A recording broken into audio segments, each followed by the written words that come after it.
तो आज से कुछ दिनों पहले तक कैंग द कॉन्करर एमसीयू के मल्टीवर्स सागा का मेन विलन था, लेकिन अब कुछ ही दिन पहले एमसीयू के अंदर डॉक्टर डूम की एंट्री हो चुकी है और अपनी एंट्री के साथ ही डॉक्टर डूम ने कैंग द कॉन्करर को पूरी तरह से रिप्लेस कर दिया है, जिसका मतलब अब मार्वल सिनेमैटिक यूनिवर्स के मल्टीवर्स सागा का main villain Kang the conqueror नहीं बल्कि डॉक्टर डूम होगा। लेकिन अब जब डॉक्टर डूम एमसीयू का मेन विलन बनी गया है और वो फ्यूचर की मूवीज में एवेंजर से लड़ने वाला है, इसीलिए ऐसे में हमें ये पता होना बहुत ही जरूरी है कि आखिरकार ऐसे कौन कौन से कैरेक्टर्स हैं जो कि डॉक्टर डूम को हरा सकते हैं। और हाँ, यहाँ पर जानने लायक बात तो ये है कि डॉक्टर डूम बहुत ही ज्यादा पावरफुल है और इसीलिए ऐसे बहुत ही कम कैरेक्टर्स हैं जो कि डॉक्टर डूम को हराने का दम रखते हैं। सो इसीलिए चलिए आज की इस वीडियो के अंदर हम मार्वल यूनिवर्स के साथ साथ डीसी यूनिवर्स के ऊपर भी नजर डालते हैं और इन दोनों यूनिवर्सेस के उन सारे कैरेक्टर्स को जानते हैं जो कि डॉक्टर डूम को हरा सकते हैं। सो ये वीडियो बहुत ही कमाल की होने वाली है, इसलिए आप सभी से पूरा एंड तक जरूर देखना। और अगर आप में से कोई भी हमारे चैनल को पहली बार देख रहे हैं तो वो जल्दी से हमारे चैनल को सब्सक्राइब कर लेना। इसके साथ ही आप सभी सब्सक्राइब बटन के बगल के बेल आइकन को भी ऑल पर सेट कर लेना, ताकि जैसे हमारे चैनल की कोई भी लेटेस्ट वीडियो अपलोड हो वैसे आप उस वीडियो को सबसे पहले देख सकें। बाकी अगर आपको वीडियो पसंद आती है तो आप वीडियो को लाइक जरूर करना,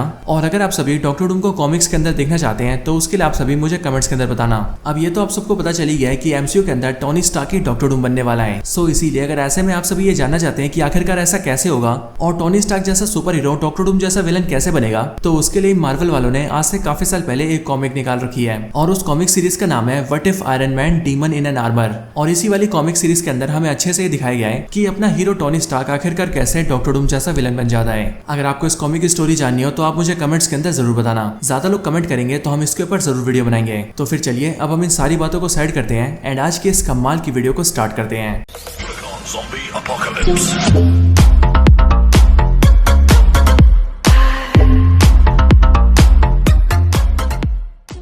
तो इस वीडियो को स्टार्ट करने से पहले मैं आपको बता दूं कि वीडियो के अंदर हम जिन भी कैरेक्टर्स की बात करने वाले हैं उन सभी के वीडियो में हमने नॉर्मल वर्जन्स को इंक्लूड किया है, ना कि उन सभी के मोस्ट पावरफुल वर्जन्स को। और ऐसा इसीलिए क्योंकि अगर हम मोस्ट पावरफुल वर्जन्स की बात करें तो उसमें डॉक्टर डूम का मोस्ट पावरफुल वर्जन जो कि गॉड एम्परर डूम है वो इतना ज्यादा पावरफुल है कि उससे कोई भी नहीं जीत सकता है। एंड इसीलिए वीडियो के अंदर हम सभी कैरेक्टर्स के नॉर्मल वर्जन्स को इंक्लूड कर रहे हैं, वो सारे वर्जन्स जो कि हम नॉर्मली कॉमिक्स के अंदर देखते हैं। और अब क्योंकि यहाँ पर हम सभी कैरेक्टर्स के नॉर्मल वर्जन्स की बात कर रहे हैं, इसीलिए आपको इस लिस्ट के अंदर बियॉन्डर, living tribunal and one above all जैसे कैरेक्टर्स नहीं दिखने वाले हैं, क्योंकि एज ऑफ कोर्स ये सब मार्वल के वो कैरेक्टर्स हैं जिन्हें किसी को हराने के लिए उनसे लड़ने की भी जरूरत नहीं है, बिकॉज ये सारे कैरेक्टर्स सिंपली जो करना चाहते हैं वो सिर्फ इनके सोचने भर से हो जाता है। तो अगर आप सभी इन बातों को समझ गए हैं तो फिर चलिए हम जल्दी से लिस्ट को स्टार्ट करते हैं। Number 10 Galactus. तो गैलेक्टस मार्वल के सबसे पावरफुल कॉस्मिक एंटिटीज में से एक है और ये बेसिकली एक ऐसा पावरफुल कैरेक्टर है जो कि प्लैनेट्स को खाकर उनसे अपनी भूख शांत करता है। और सिर्फ यही नहीं बल्कि गैलेक्टस जिन भी प्लैनेट्स को खाता है वो उनसे उनकी लाइफ फोर्स एनर्जी को भी अब्सॉर्ब कर लेता है और इसी लाइफ फोर्स एनर्जी के ऊपर गैलेक्टस फीड करता है। गैलेक्टस के पास इमेंस लेवल का कॉस्मिक पावर है और ये कॉस्मिक पावर गैलेक्टस को मार्वल यूनिवर्स के अंदर एक ओमनीपोटेंट बीइंग बनाती है। एंड अगर बात करें गैलेक्टस की इन्हीं गॉडलाइक पावर्स की, तो गैलेक्टस एनर्जी ब्लास्ट कर सकता है, मैटर को क्रिएट और मैनिपुलेट कर सकता है, फ्लाई कर सकता है, अपने साइज को छोटा या बड़ा कर सकता है, खुद को कहीं भी टेलीपोर्ट कर सकता है, टेलीपैथी के जरिए किसी से भी बात कर सकता है और तो और ये अपनी कॉस्मिक पावर्स के दम पर टेलीकिनेसिस भी कर सकता है। गैलेक्टस किसी भी प्लेनेट या फिर स्टार के लाइफ फोर्स को अब्सॉर्ब कर सकता है। इनके साथ ही गैलेक्टस इमोर्टल भी है, जिस वजह से एजिंग के चलते गैलेक्टस की कभी मौत नहीं होती है। एंड इसीलिए गैलेक्टस इतना ज्यादा पावरफुल है कि वो डॉक्टर डूम जैसे कैरेक्टर को भी बड़े आराम से हरा सकता है। हालांकि अगर देखा जाए तो मार्वल कॉमिक्स के अंदर डॉक्टर डूम ने एक टाइम पर गैलेक्टस को हरा रखा है और उसे मार भी रखा है, लेकिन वो तब होता है जब डॉक्टर डूम अपनी पावर्स को बहुत ही ज्यादा एनहांस कर लेता है। एंड इसीलिए अगर नॉर्मल सिनेरियो के अंदर देखा जाए तो उसके अंदर गैलेक्टस डॉक्टर डूम से ज्यादा पावरफुल है एंड वो डॉक्टर डूम को बड़े आराम से हरा सकता है। Number 9 Superman. तो सुपरमैन डीसी के सबसे पावरफुल कैरेक्टर्स में से एक है। एंड अगर सिर्फ सुपर हीरोज में देखा जाए तो उसमें सुपरमैन डीसी का सबसे पावरफुल सुपर हीरो है। सुपरमैन इतना ज्यादा पावरफुल है कि उससे फाइट करना सबके बस की बात नहीं है, और वो इसीलिए क्योंकि सुपरमैन बिलोंग करता है क्रिप्टॉन प्लेनेट से, जिस वजह से सुपरमैन के पास है क्रिप्टोनियन फिजियोलॉजी। इसके साथ ही सुपरमैन जब से पैदा हुआ है तभी से वो येलो स्टार की रोशनी के अंदर है और इसीलिए येलो स्टार की रोशनी की वजह से सुपरमैन इतना ज्यादा पावरफुल बन चुका है कि वो लिटरली कुछ भी कर सकता है। सुपरमैन की बेसिक पावर्स की बात करें तो सुपरमैन फ्लाई कर सकता है, अपनी आंखों से लेजर बीम फायर कर सकता है, अपनी एक फूंक से एक पूरे शहर तक उड़ा सकता है, और अगर सुपरमैन चाहे तो अपने एक ही पंच से एक पूरे प्लेनेट को भी डिस्ट्रॉय कर सकता है। एंड इसीलिए अगर बात करें डॉक्टर डूम और सुपरमैन की, तो इन दोनों के बैटल के अंदर सुपरमैन डॉक्टर डूम को बड़े आराम से नॉकआउट कर सकता है। हालांकि यहाँ पर इस बात को नोटिस करना जरूरी है कि डॉक्टर डूम के पास मैजिकल पावर्स भी हैं और मैजिक सुपरमैन की हमेशा से एक बड़ी वीकनेस रही है। लेकिन हाँ, अगर हम सुपरमैन की हिस्ट्री पर नजर डालें तो डीसी कॉमिक्स के अंदर हमने बहुत बार ये देखा है कि जब इस सुपरमैन का किसी पावरफुल मैजिशियन से सामना हुआ है तब उसने कुछ टाइम तक सुपरमैन को परेशान जरूर किया है, लेकिन एट द एंड हमेशा सुपरमैन ही जीता है। और इसीलिए अगर सुपरमैन कभी डॉक्टर डूम से फाइट करेगा तो तब वो श्योरली डॉक्टर डूम को भी हरा देगा। नंबर 8 सेंट्री। तो सेंट्री पूरे मार्वल यूनिवर्स का सबसे पावरफुल सुपर हीरो है। और हाँ, यहाँ ध्यान रहे, मैंने सेंट्री को सबसे पावरफुल कैरेक्टर नहीं बल्कि सबसे पावरफुल सुपर हीरो बताया है, जिसका मतलब मार्वल के अंदर जितने भी सुपर हीरोज हैं, सेंट्री उन सब में सबसे पावरफुल है। सेंट्री की पावर्स की बात करें तो उसके अंदर 1000 एक्सप्लोडिंग सन्स की पावर्स हैं और ये फिजिकली इतना ज्यादा स्ट्रॉन्ग है कि हल्क जैसा फिजिकली स्ट्रॉन्ग कैरेक्टर भी सेंट्री को हरा नहीं सकता है। और इसलिए अगर बात हो डॉक्टर डूम से फाइट करने की, तो सेंट्री भी डॉक्टर डूम का सामना कर सकता है एंड उसे हरा भी सकता है। हालांकि अगर कभी सेंट्री डॉक्टर डूम के सामने कमजोर भी पड़ जाए तो तब वहां पर भी सेंट्री के पास एक डार्क पर्सनैलिटी है जिसका नाम है वॉइड। और ये वॉइड सेंट्री की एक ऐसी पर्सनैलिटी है जो कि सिर्फ और सिर्फ डिस्ट्रक्शन करना जानती है। इसके साथ ही वॉइड सेंट्री के मुकाबले भी बहुत ज्यादा पावरफुल है। यहाँ तक कि वॉइड तो इतना ज्यादा पावरफुल है कि सेंट्री खुद भी अपने वॉइड फॉर्म से डरता है, क्योंकि अगर सेंट्री एक बार वॉइड में ट्रांसफॉर्म हो गया तो उसके बाद वॉइड को रोकना किसी के भी बस की बात नहीं है। एंड इसीलिए सेंट्री भी एक ऐसा कैरेक्टर है जो कि मार्वल के डॉक्टर डूम को हरा सकता है।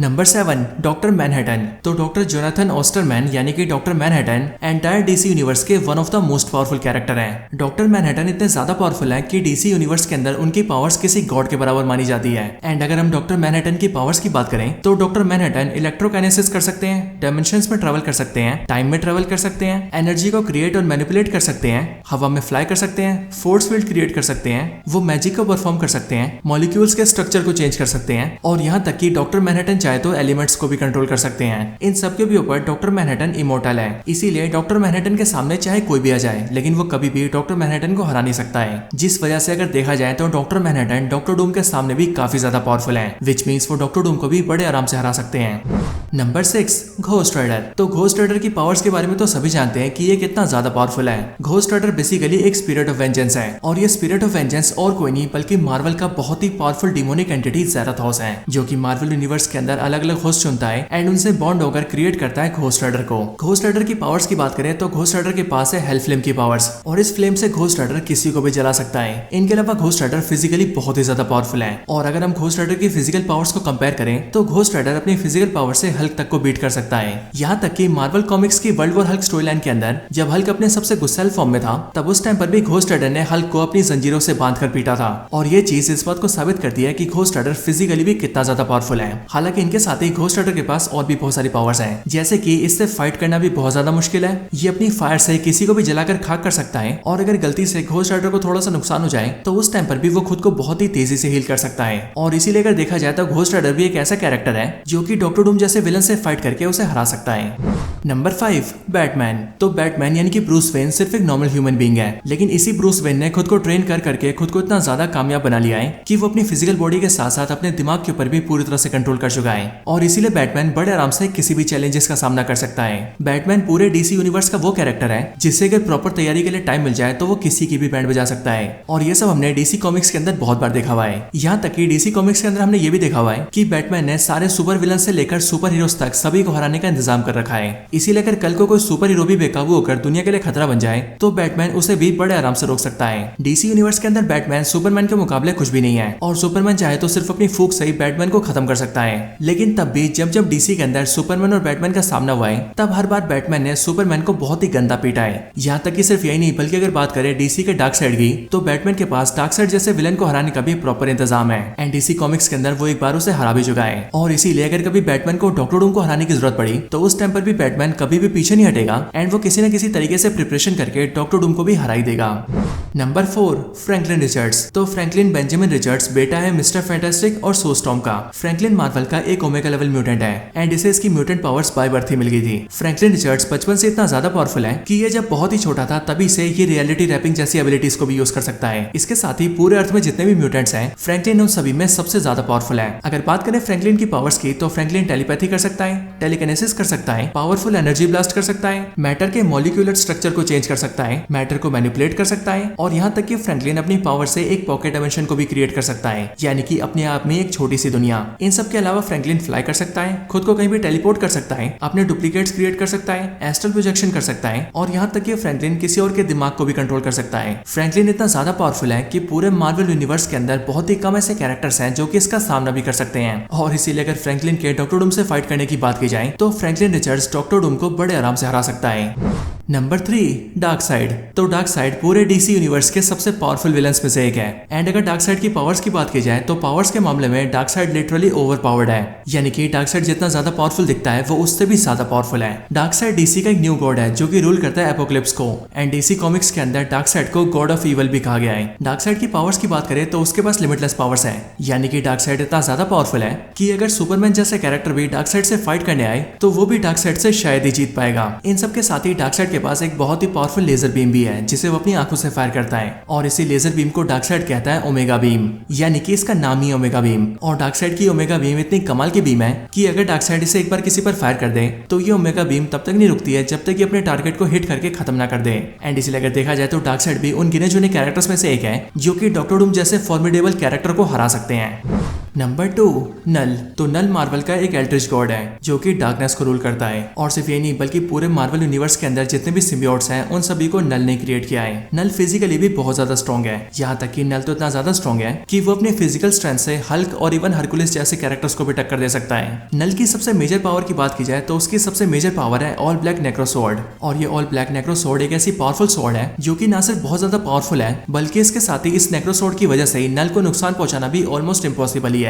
और अगर बात करें नल की तो नल अपने नेक्रो स्वॉर्ड का यूज करके मार्वल के सेलेस्टियल जैसे पावरफुल बींग्स के भी सर को काट सकता है। और सिर्फ काट सकता नहीं है बल्कि कॉमिक्स के अंदर नल ने उसे काटा भी है। नल की बेसिक पावर्स की बात की जाए तो नल शेप शिफ्टिंग कर सकता है, खुद को बहुत ही तेजी से हील कर सकता है, सिम्बियोट क्रिएशन कर सकता है और यहाँ तक कि डार्क एनर्जी मैनिपुलेशन भी कर सकता है। नल जितने चाहे उतने सिम्बियोट्स को क्रिएट कर सकता है और इसीलिए नल ने इतने सारे सिम्बियोट्स को क्रिएट कर रखा है कि नल के पास अपनी खुद की एक सिम्बियोटिक आर्मी है जो पूरी आर्मी नल के हाइव माइंड से कनेक्टेड है। यानी कि नल अपने सारे सिम्बियोट से दूर रहकर भी उन्हें न सिर्फ कंट्रोल कर सकता है बल्कि उन्हें कमांड देकर उनसे जैसे जाए वैसे काम भी करवा सकता है। नल इतना ज्यादा पावरफुल है कि वो न सिर्फ सेलेस्टियल्स को मार सकता है बल्कि उसके साथ ही वो अपने नेक्रो स्वॉर्ड से सेलेस्टियल्स को कंट्रोल भी कर सकता है। और ऐसा नल ने किया था किंग इन ब्लैक स्टोरलाइन के अंदर जहां पर उसने कई सारे सेलेस्टियल्स को कंट्रोल करके उन्हें अपना गुलाम बना लिया था। और इसीलिए वो बंदा जो कि सेलेस्टियल्स को कुछ नहीं समझता है वो डॉक्टर डूम जैसे विलन को तो क्या ही समझेगा। और इसीलिए अगर देखा जाए तो नल भी डॉक्टर डूम को बड़े आराम से हरा सकता है। Number 1, iron man. तो एमसीयू का जीनियस, बिलियनर, प्लेबॉय और फिलैंथ्रोपिस्ट यानी कि अपना टोनी स्टार्क पूरे मार्वल सिनेमैटिक यूनिवर्स का सबसे पॉपुलर कैरेक्टर है। इसीलिए शायद ही ऐसा कोई मार्वल फैन होगा जो कि आयरन मैन को ना जानता हो। आयरन मैन सिर्फ एक नॉर्मल ह्यूमन है जिसके पास फिजिकल पावर्स के नाम पर कुछ भी नहीं है, लेकिन इसी आयरन मैन के पास एक जीनियस माइंड है और अपने जीनियस माइंड की मदद से वो ऐसे ऐसे आर्मर्स और टैग को क्रिएट कर चुका है जिन टेक्नोलॉजीज और आर्मर्स का यूज करके वो बड़े से बड़े विलन्स का सामना कर सकता है। आयरन मैन ने एमसीयू में लोकी का सामना किया है, उसकी चित्तौरी आर्मी का सामना किया है, उसने हल्क बस्टर आर्मर पहनकर हल्क को डिफीट किया है, द एवेंजर्स मूवी में थॉर का सामना किया है, सिविल वॉर में कैप्टन अमेरिका का सामना किया है, एवेंजर्स एज ऑफ अल्ट्रॉन के अंदर अल्ट्रॉन का सामना किया है और यहाँ तक कि एवेंजर्स इन्फिनिटी वॉर और एंड गेम के अंदर उसने मैड टाइटन थैनोस का भी सामना किया है। आयरन मैन वो कैरेक्टर है जो कि हर हालातों से लड़ सकता है और सिर्फ ये नहीं बल्कि वो सारे कैरेक्टर्स जो कि आयरन मैन से ज्यादा पावरफुल है उन सबसे लड़ने के लिए भी आयरन मैन ने आर्मर्स को क्रिएट कर रखा है। जैसे कि हल्क को रोकने के लिए हल्क बस्टर आर्मर, थॉर से लड़ने के लिए थॉर बस्टर आर्मर और इसी तरह से किसी और पावरफुल कैरेक्टर से लड़ने के लिए God killer armour. Iron man वो बंदा है जिसे अगर तैयारी के लिए टाइम मिल जाए तो वो अपनी तैयारी के साथ किसी की भी बैंड बजा सकता है। और इसलिए अगर डॉक्टर डूम से फाइट के दौरान भी आयरन मैन को टाइम मिल जाए एंड वो अगर डॉक्टर डूम के बारे में सब कुछ जान जाए तो फिर अपना आयरन मैन डॉक्टर डूम को बड़े आराम से हरा सकता है।